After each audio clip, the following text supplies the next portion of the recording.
ఈ మూవీ రాత్రిపూట మిన్నెసోటా అడవుల్లో స్టార్ట్ అవుతుంది. ఇక్కడ ఒక యూట్యూబర్ కెమెరాలో షూట్ చేస్తున్నాడు.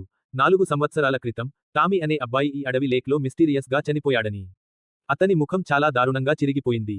డాక్టర్లు దీనికి కారణం అడవి జంతువులు అని చెప్పారు కానీ ఆ యూట్యూబర్ నమ్మడం లేదు. అందుకే అతను నిజం తెలుసుకోవడానికి తనే వచ్చానని, మీకు కూడా నిజం తెలుసుకోవాలని ఉంటే నా ఛానెల్లో జాయిన్ అయ్యి నా ఇన్వెస్టిగేషన్ ని ఫాలో అవ్వండి అని చెప్తాడు. అతను ముఖానికి ఒక వింత మాస్క్ కూడా వేసుకుంటాడు. ఇంతలో అదే అడవిలో ఒక సర్వైలెన్స్ సిస్టమ్తో ఉంటున్న ఒక మహిళ సెక్యూరిటీ అలర్ట్ విని సడెన్ గా నిద్రలేస్తుంది. ఆమె కూడా వెంటనే ఒక మాస్క్ పెట్టుకుంటుంది. కెమెరా చెక్ చేసిన తర్వాత తన కుక్క ఇంటి నుంచి వెళ్లిపోయిందని ఆమె తెలుసుకుంటుంది. అందుకే ఆమె బయటికి వెళ్లి విజిల్ వేస్తూ తన కుక్కను పిలవడం స్టార్ట్ చేస్తుంది మరియు దాన్ని వెతుకుతూ అడవిలోకి వస్తుంది. అక్కడ ఆమెకు ఒక చోట తన కుక్క కాలర్ దొరుకుతుంది కానీ ఆమె ఏదైనా అర్థం చేసుకునేలోపే ఒక ప్రమాదకరమైన జంతువు సడెన్ గా ఆమెపై అటాక్ చేస్తుంది. మరుసటి రోజు ఆ మహిళ డెడ్ బాడీ అడవిలో దొరుకుతుంది మరియు ఆమె ముఖం కూడా దారుణంగా చిరిగిపోతుంది. ఇప్పుడు మనం అదే మహిళ కూతురు ఆలిస్ ని చూస్తాం. ఆమె తన బాయ్ ఫ్రెండ్ చార్లీతో వాషింగ్టన్లో ఉంటుంది. ఇద్దరూ తమ జీవితంలో సంతోషంగా ఉన్నారు. ఆలిస్ ఒక వెట్ డాక్టర్, అందుకే మరుసటి రోజు ఒక ఫార్మ్ ఓనర్ ఆమెను పిలుస్తాడు. ఎందుకంటే అతని కుక్క చాలా అగ్రెసివ్ గా మారింది. ఆలిస్ ఆ కుక్కకు సెడేటివ్ ఇవ్వబోతుంది కానీ ఆ కుక్క సడెన్ గా ఆమెపై అటాక్ చేస్తుంది. అందుకే ఆ ఫార్మర్ సరైన టైంలో ఆమెను కాపాడతాడు. ఫార్మ్ నుంచి వెళ్తున్నప్పుడు ఆలిస్కి ఒక కాల్ వస్తుంది. అందులో తన తల్లి డెడ్ బాడీ అడవిలో దొరికిందని చెప్తారు. ఇది విని ఆలిస్కి వాంతులు వచ్చినట్లు అనిపిస్తుంది.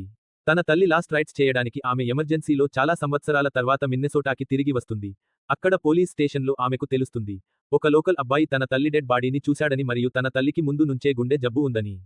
ఆఫీసర్స్ ఇన్వెస్టిగేషన్ పూర్తి అయిన తర్వాతే తన తల్లి బాడీని ఇవ్వగలం అని చెప్తారు. అందుకే ఆలిస్ కొన్ని రోజులు తన తల్లి ఇంట్లోనే ఉండాలని డిసైడ్ చేసుకుంటుంది మరియు అడవి మధ్యలో ఉన్న ఆ ఇంటికి చేరుకుంటుంది. కానీ ఆమె ఇంట్లోకి అడుగుపెట్టగానే సెక్యూరిటీ అలారం మోగుతుంది. అందుకే ఆలిస్ కోపంతో కంట్రోల్ స్క్రీన్ ని పగలగొడుతుంది. ఆమె సెక్యూరిటీ సిస్టమ్ ని రిపేర్ చేయడానికి ఒక సర్వీస్ మ్యాన్ ని పిలవాల్సి వస్తుంది.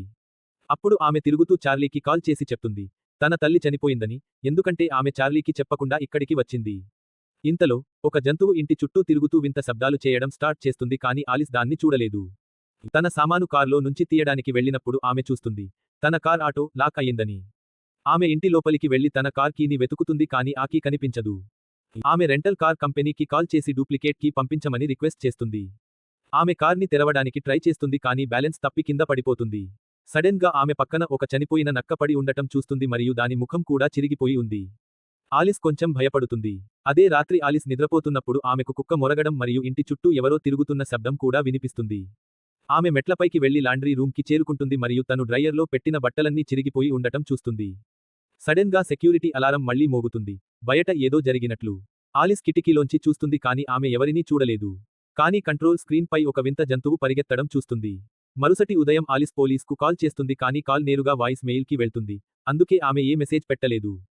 శాంతంగా ఉండటానికి ఆమె మ్యూజిక్ వింటుంది మరియు తన పాత రూమ్లో తన పాత బట్టలు ట్రై చేస్తుంది.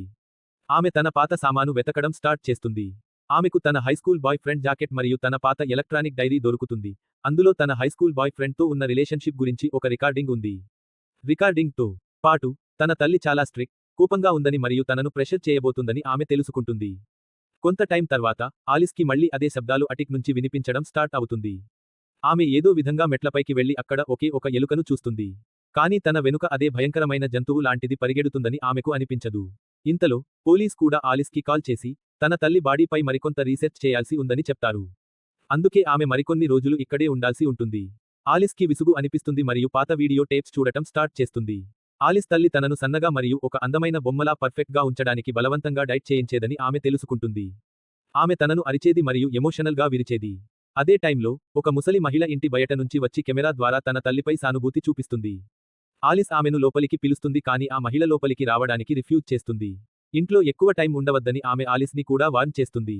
ఇక్కడ ఏదో ఉందని ఆలిస్ బయటికి పరిగెత్తి ఆ మహిళను ఆపడానికి ట్రై చేస్తుంది కానీ ఆమె వెంటనే అక్కడి నుంచి పరిగెత్తిపోతుంది. తిరిగి వస్తున్నప్పుడు అదే జంతువు ఇంటి తలుపును కూడా మూసేస్తుంది మరియు ఆలిస్ వర్షంలో ఇరుక్కుపోతుంది. ఆమె ఏదో విధంగా ఒక నీడలో ఉండి తడవకుండా ఉండగలుగుతుంది. కానీ వర్షం ఆగిపోగానే ఆమెకు సడెన్ గా ఒక బీప్ శబ్దం వినిపిస్తుంది. ఆ శబ్దాన్ని ఫాలో అవుతూ ఆమె ఇంటి దగ్గర ఒక చోట ఒక కుక్క కాలర్ కూడా కనుగొంటుంది. మరియు కాలర్ చుట్టూ కొన్ని వింత డాగ్ ట్యాగ్స్ కూడా ఉన్నాయి. ఆలిస్ వెంటనే తన ఫోన్ తీసి ఆ డాగ్ ట్యాగ్స్ పిక్చర్స్ తీసుకోవడం స్టార్ట్ చేస్తుంది. కానీ అప్పుడే ఆమె తనపై ఒక ఎగిరే డ్రోన్ ని చూస్తుంది. మూవీ మొదట్లో కనిపించిన అదే యూట్యూబర్ అబ్బాయిది. అతను ఇంకా ముఖానికి మాస్క్ వేసుకుంటాడు మరియు ఆలిస్ ని తన ముఖం చూపించవద్దని అరుస్తాడు కూడా. ఆలిస్ పరిగెత్తి అతన్ని ఆపడానికి ట్రై చేస్తుంది కానీ అతను తన సైకిల్ తీసుకుని అక్కడి నుంచి పరిగెత్తిపోతాడు. ఆమె మళ్ళీ ఆ కుక్క కాలర్ని తీసుకున్నప్పుడు అతను ఇంటి బౌండరీ దాటగానే దానికి ఎలక్ట్రిక్ షాక్స్ ఇవ్వడం స్టార్ట్ అవుతుందని ఆమె గమనిస్తుంది. తన తల్లి తన కుక్కను ఇంటి నుంచి బయటికి వెళ్లకుండా ఆపడానికి ఈ సిస్టమ్ని ఇన్స్టాల్ చేసిందని ఆమె గుర్తు చేసుకుంటుంది. ఆలిస్ ఆ కాలర్ని డియాక్టివేట్ చేసి దాని సహాయంతో ఒక తలుపును తెరుస్తుంది. కానీ ఆమె ఇంట్లోకి ప్రవేశించగానే ఆమెకు మళ్లీ వాంతులు వచ్చినట్లు అనిపిస్తుంది. బహుశా తాను గర్భవతి అయ్యానేమో అని ఆమెకు డౌట్ వస్తుంది. టెస్ట్ కిట్ లేకుండా గర్భం గురించి ఎలా తెలుసుకోవాలని ఆమె ఒక ఏఐని అడుగుతుంది. ఏఐ ఆమెకు ఒక మార్గం చెప్తుంది కానీ రిజల్ట్ రావడానికి అరగంట పడుతుందని చెప్తుంది. ఇంతలో ఆమె ఆ కాలర్ పిక్చర్ని తన వెయిటర్లలో ఒకరికి పంపి ఆ జంతువు గురించి తెలుసుకోవడానికి ట్రై చేస్తుంది. అరగంట తర్వాత ఆలిస్ టెస్ట్ రిజల్ట్ వచ్చినప్పుడు తాను గర్భవతి అని ఆమె రియలైజ్ అవుతుంది కానీ ఆమె ఈ నిజం నమ్మాలని అనుకోదు. తనను తాను అబుల్ చేయడానికి ఆమె ఆల్కహాల్ తాగి పిచ్చిగా డాన్స్ చేయడం స్టార్ట్ చేస్తుంది. ఆమెకు బాగా డ్రింక్ అవుతుంది మరియు తన మేకప్ వేసుకుని తన పాత బ్యూటీ కాంపిటీషన్ డ్రెస్ వేసుకుంటుంది. అప్పుడు ఆమె ఒక ఖాళీ స్విమ్మింగ్ పూల్ దగ్గరికి వెళ్లి తన పాత బాధాకరమైన మెమరీస్ లోకి వెళ్తుంది. ఆలిస్ తల్లి తనను బలవంతంగా బ్యూటీ కాంపిటీషన్స్ కి పంపేది మరియు కొంచెం బరువు పెరిగితే అవమానించేది. ఆమె బాధపడి చార్లీకి కాల్ చేసి చెప్తుంది. చాలా సంవత్సరాల క్రితం తాను విడిచిపెట్టిన ఈ ఇంట్లో తనకు ఇంకా అరుపులు వినిపిస్తున్నాయని. చార్లీ కూడా కొంచెం వర్రీ అవుతాడు. కానీ తాను గర్భవతి అని ఆలిస్ అతనికి చెప్పినప్పుడు చార్లీ సంతోషంగా తను ఫ్లైట్ తీసుకుని తన దగ్గరికి వస్తానని చెప్తాడు. కానీ కాల్ డిస్కనెక్ట్ అవుతుంది. సడెన్ గా ఆలిస్ కి మళ్లీ అడవి నుంచి శబ్దాలు వినిపించడం స్టార్ట్ అవుతుంది. ఆమె అడవి వైపు వెళ్ళినప్పుడు ఆమె ఫైనల్ గా చీకటిలో ఆ జంతువు యొక్క గ్లింప్స్ ని చూస్తుంది. సడెన్ గా సెక్యూరిటీ అలారాలు మోగడం స్టార్ట్ అవుతాయి. భయంతో ఆమె తిరిగి ఇంటికి పరిగెత్తి కెమెరాల రికార్డింగ్ చెక్ చేయడం స్టార్ట్ చేస్తుంది. కానీ అప్పుడే సడెన్ గా టీవీ కూడా దానంతట అదే ప్లే అవ్వడం స్టార్ట్ అవుతుంది. అందులో తన తల్లి పాత వీడియో టేప్ ప్లే అవ్వడం స్టార్ట్ అవుతుంది. అందులో తన తల్లి 17 సంవత్సరాల ఆలిస్ ని తిడుతుంది, టాంట్ చేస్తుంది మరియు లావుగా అయినందుకు ఎమోషనల్ గా విరుస్తుంది. ఆమె ఆలిస్ కడుపుకు ఒక గట్టి బ్యాండేజ్ కూడా కడుతుంది. ఇదంతా చూసి ఆలిస్ కోపంతో అన్ని వీడియో టేప్స్ ని విరిచేస్తుంది మరియు తన మనసును శాంతపరచుకోవడానికి బాత్రూంలో సెడేటివ్స్ వెతకడం స్టార్ట్ చేస్తుంది. కానీ తన తల్లి దగ్గర ప్రమాదకరమైన అడవి జంతువులను శాంతపరచడానికి మాత్రమే ఇచ్చే సెడేటివ్స్ ఉన్నాయని ఆమె తెలుసుకుంటుంది. ఈ వస్తువులన్నీ తన తల్లికి ఎందుకు అవసరమయ్యాయని ఆమె ఆశ్చర్యపోతుంది. మరుసటి ఉదయం ఆ జంతువు సడెన్ గా ఆలిస్ ఫోన్ తీసుకుని పరిగెత్తిపోతుంది. కొంత టైంలో రెంటల్ కార్ ఏజెన్సీ నుంచి ఒక వ్యక్తి ఇంటి బయటకి వచ్చి ఆలిస్ కార్ని అన్లాక్ చేస్తాడు. కానీ ఇంటి మెయిన్ డోర్ కూడా లాక్ అయి ఉంది. అందుకే ఆమెకు కావాలన్నా బయటికి వెళ్లలేదు. సడెన్ గా ఇల్లు మొత్తం లాక్డౌన్ మోడ్లోకి వెళ్తుంది. అన్ని కిటికీలు మరియు తలుపులు పూర్తిగా లాక్ అయి కవర్ చేయబడతాయి. సడెన్ గా ఆలిస్ కి బేస్మెంట్ నుంచి తన ఫోన్ శబ్దం వినిపించడం స్టార్ట్ అవుతుంది. ఆమె వెనుక ఎంట్రన్స్ లో ఉన్న ఒక చిన్న తలుపు ద్వారా బేస్మెంట్ కి వెళ్లి తన ఫోన్ దగ్గరికి చేరుకుంటుంది. కానీ అదే జంతువు సడెన్ గా ఆమెపై అటాక్ చేయడం స్టార్ట్ చేస్తుంది. ఆలిస్ ఏదో విధంగా తప్పించుకుని తన కార్లో దాక్కుంటుంది. కానీ ఆ జంతువు మూసి ఉన్న కార్ పై కూడా అటాక్ చేస్తుంది. ఆమె కార్ పూర్తిగా కవర్ అవుతుంది. అయినా భయంతో ఆలిస్ ఏదో విధంగా కార్తో పరిగెత్తిపోగలుగుతుంది. కానీ ముందు ఏమీ కనబడకపోవడం వల్ల కార్ ఒక చెట్టుకు గుద్దుకుంటుంది. ఆమె ఏదో విధంగా ఫెన్సింగ్ దాటగలుగుతుంది. కానీ ఈ ప్రాసెస్ లో ఆమెకు గాయం అవుతుంది. అప్పుడే ఆమె సడెన్ గా తనపై అదే యూట్యూబర్ అబ్బాయి డ్రోన్ ఎగురుతున్నట్లు చూస్తుంది. మళ్ళీ ఆ అబ్బాయి ముందు నుంచి అరిచి తన ముఖం దాచుకోమని చెప్తాడు. మరియు వేగంగా పరిగెత్తడం స్టార్ట్ చేస్తాడు. నిజం తెలుసుకోవడానికి ఆలిస్ కూడా అతన్ని ఫాలో చేయడం స్టార్ట్ చేస్తుంది. మరియు మొత్తం అడవి సర్వైలెన్స్ కెమెరాలతో నిండి ఉందని చూస్తుంది. ఆమె ఆ అబ్బాయిని ఫాలో చేసి అడవిలో ఒక గుహ దగ్గరికి చేరుకుంటుంది.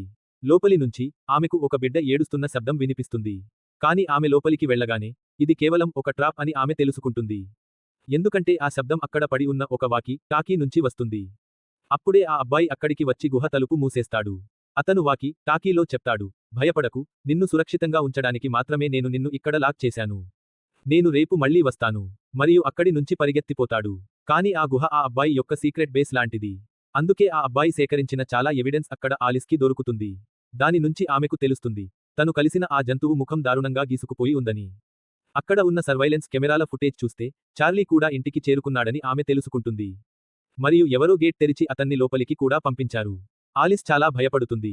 కానీ తనకు కావాలన్నా ఏమీ చేయలేదు.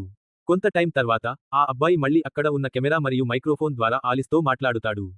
అప్పుడు ఆలిస్ అతన్ని పోలీస్కు కాల్ చేయమని బతిమాలుతుంది. కానీ ఆ అబ్బాయి ఈ కెమెరాలను అడవిలో తనే ఇన్స్టాల్ చేశానని చెప్తాడు. మరియు గత 2 సంవత్సరాలుగా ఆ జంతువు కదలికపై ఐ పెట్టి ఉన్నానని చెప్తాడు. నేను పోలీస్కు కాల్ చేస్తాను అని ఆలిస్తో చెప్తాడు. కానీ నువ్వు నా ఒక కండీషన్ కి ఒప్పుకోవాలి. నువ్వు ఆ ఇంటికి వెళ్లి నా నైట్ విజన్ కెమెరాతో ఆ జంతువు యొక్క ఫుటేజ్ ని రికార్డ్ చేయాలి. అప్పుడు అది ఏంటనే నిజం మనం తెలుసుకోవచ్చు. ఆలిస్ అతని రిక్వెస్ట్ కి ఒప్పుకుంటుంది. మరియు ఏదో విధంగా అతని కెమెరా మరియు వాకీ టాకీతో పరిగెత్తి చార్లీని కాపాడటానికి ఇంటికి చేరుకుంటుంది. కానీ ఆమె చార్లీ దగ్గరికి వెళ్లేలోపే ఆ జంతువు చార్లీ ముఖాన్ని కూడా దారుణంగా గీకి చంపేసింది. ఆ అబ్బాయి వాకీ టాకీలో మళ్లీ ఆలిస్ ని వార్న్ చేస్తాడు. నీ ముఖం చూపించవద్దు, టార్చ్ వెలిగించవద్దు మరియు అతని కళ్ళలోకి చూడవద్దు. ఆలిస్ ఇప్పుడు నైట్ విజన్ కెమెరాతో ఇంట్లో మొత్తం ఆ జంతువు కోసం వెతకడం స్టార్ట్ చేస్తుంది. సడెన్ గా అటిక్ తలుపు దానంతట అదే తెరుచుకుంటుంది. కానీ ఆలిస్ మెట్లపైకి వెళ్లడానికి ధైర్యం చేయలేదు. ఆ జంతువు శబ్దం ఇంట్లో మొత్తం ప్రతిధ్వనిస్తోంది. క్రమంగా కెమెరా బ్యాటరీ కూడా తక్కువ అవ్వడం స్టార్ట్ అవుతుంది. ఆలిస్ ఇంటి నుంచి బయటికి రావడానికి ట్రై చేస్తుంది. కానీ మెయిన్ డోర్ మళ్లీ లాక్ అయి ఉంది. ఆ జంతువు తన వెనుకనే కూర్చుని ఉందని కూడా ఆమెకు రియలైజ్ అవ్వదు. ఆలిస్ భయపడి వేరే దారి వెతుకుతుంది. కానీ ప్రతి దారి మూసి ఉంది. సడెన్ గా ఆ జంతువు లోపలి ఒక రూమ్ నుంచి ఆమె వైపు పాత వీడియో టేప్స్ విసరడం స్టార్ట్ చేస్తుంది. ఆ వీడియో టేప్స్ ని ఆలిస్ కి చూపించాలని అనుకుంటున్నట్లు. కానీ ఆలిస్ చాలా భయపడుతుంది. సడెన్ గా ఆమె ఒక రూమ్ లో ఆ జంతువు పరిగెత్తడం చూస్తుంది. అప్పుడు ఆమె కెమెరా కూడా ఆగిపోతుంది. ఆలిస్ భయంతో ఒక ఫ్లాష్ లైట్ కనుగొంటుంది. కానీ ఇలా చేయడం ద్వారా ఆ అబ్బాయి టార్చ్ వెలిగించవద్దని ఇచ్చిన పెద్ద వార్నింగ్ ని ఆమె మర్చిపోతుంది. దానివల్ల ఆ జంతువు ఆలిస్ పై కూడా అటాక్ చేసి ఆమెను పడేస్తుంది. మరియు మెల్లగా ఆమె దగ్గరికి వచ్చి ఒక మ్యూజికల్ టాయ్ ద్వారా ఒక పదం మాట్లాడుతుంది. అదర్. ఆలిస్ కి ఏదో ఎక్స్ప్లెయిన్ చేయాలని అనుకుంటున్నట్లు. కానీ ఆలిస్ కి ఏమీ అర్థం కాదు. ఆమె కేవలం భయంతో తన ముఖం దాచుకుని కదలకుండా ఉంటుంది. సడెన్ గా పోలీస్ వచ్చి ఆలిస్ ని కాపాడతారు. మరుసటి ఉదయం ఆ జంతువును హాస్పిటల్ కి పంపిస్తారు. కానీ ఆలిస్ ఇంకా పూర్తిగా ట్రామాలోనే ఉంది. కానీ తన తల్లి గురించి ఆమెకు ఒక విషయానికి గుర్తు. నువ్వు స్టార్ట్ చేసింది పూర్తి చేయాలని. అందుకే ఆలిస్ మిగిలిన వీడియో టేప్స్ చూడటం స్టార్ట్ చేస్తుంది. దాని ద్వారా ఆమెకు ఒక నిజం తెలుస్తుంది. ఆ టైంలో తాను నిజంగా లావు అవ్వడం లేదని, కానీ గర్భవతి అని. మరియు ఆ టైంలో తన తల్లి బలవంతంగా బ్యూటీ కాంపిటీషన్స్ కోసం ప్రిపేర్ చేయించిందని. ఆలిస్ పరిస్థితి విషమించినప్పుడు బిడ్డకు జన్మ ఇచ్చింది. కానీ ఆ ట్రామా కారణంగా తన మనసు ఆ మెమరీని పూర్తిగా చెరిపేసింది. మరియు తన తల్లి తన బిడ్డను ఎక్కడో దాచిపెట్టింది. ఆలిస్ పరిస్థితి విషమిస్తుంది. అందుకే ఆమెను వెంటనే హాస్పిటల్ కి పంపిస్తారు. ఈలోగా ఆలిస్ యూట్యూబర్ కి ఒక ఛాన్స్ దొరికి ఆలిస్ ఇంటి బేస్మెంట్ కి చేరుకుంటాడు. మరియు తన సబ్స్క్రైబర్లతో చెప్తాడు. ఇది అడవి జంతువు పని కాదని మీరు ఇప్పుడు నమ్మాలి. నిజానికి ఇది ఆ చిన్న చీకటి ప్లేస్. అక్కడ ఆ జీవిని చాలా సంవత్సరాలు బంధించారు. అందుకే అతను భయం మరియు కోపంతో ఇలా అయ్యాడు. కొంత టైం తర్వాత హాస్పిటల్ ఫైర్ అలారం మోగడం స్టార్ట్ అవుతుంది. అందరూ బయటికి పరిగెత్తడం స్టార్ట్ చేస్తారు. కానీ ఆలిస్ కి అర్థం అవుతుంది. ఆ జంతువు ఇంకా తనను సంప్రదించాలని అనుకుంటోంది. హాస్పిటల్లో ఆమెకు ఆ మ్యూజికల్ టాయ్ శబ్దం వినిపిస్తుంది. ఆమె ఆ శబ్దాన్ని ఫాలో చేసినప్పుడు అప్పుడు ఆమెకు అదే టాయ్ బాత్రూంలో పడి ఉండటం దొరుకుతుంది. దానితో ఆ జంతువు తనకు ఏదో ఎక్స్ప్లెయిన్ చేస్తోంది. ఆ టాయ్ యొక్క ఎం బటన్ విరిగిపోయిందని ఆలిస్ చూస్తుంది. ఆ జంతువు తన తల్లిని పిలవాలని అనుకుందని ఆమెకు అర్థం అవుతుంది. మరియు అతను జంతువు కాదు, తన సొంత బిడ్డ. అప్పుడే ఆ జంతువు, అతను నిజానికి ఒక మనిషి, ఆలిస్ వెనుక వస్తాడు. కానీ ఆలిస్ తల్లి అతన్ని చాలా సంవత్సరాలు బంధించి ఉంచింది. మరియు జంతువుల మందులు ఇచ్చి అతన్ని ఒక జంతువులా కనిపించేలా చేసింది. అతను మెల్లగా తన మాస్క్ తీస్తాడు. Look mother, what your mother has done to your son. చూడు అమ్మా, నీ తల్లి నీ కొడుకుకు ఏమి చేసిందో అని చెప్తున్నట్లు. ఆలిస్ కళ్ళు కూడా కన్నీళ్లతో నిండిపోతాయి. ఆమెకు అర్థం అవుతుంది. ఇంట్లో తనకు వినిపించిన శబ్దాలు నిజం. అవి తన కొడుకు శబ్దాలు. అతను చాలా సంవత్సరాలు ఇంట్లో లాక్ చేయబడ్డాడు. దీనితో మూవీ ముగుస్తుంది. స్టోరీ మీకు నచ్చిందని నేను ఆశిస్తున్నాను. స్టోరీ నచ్చితే ఛానెల్ ని సబ్స్క్రైబ్ చేసుకోండి. ధన్యవాదాలు.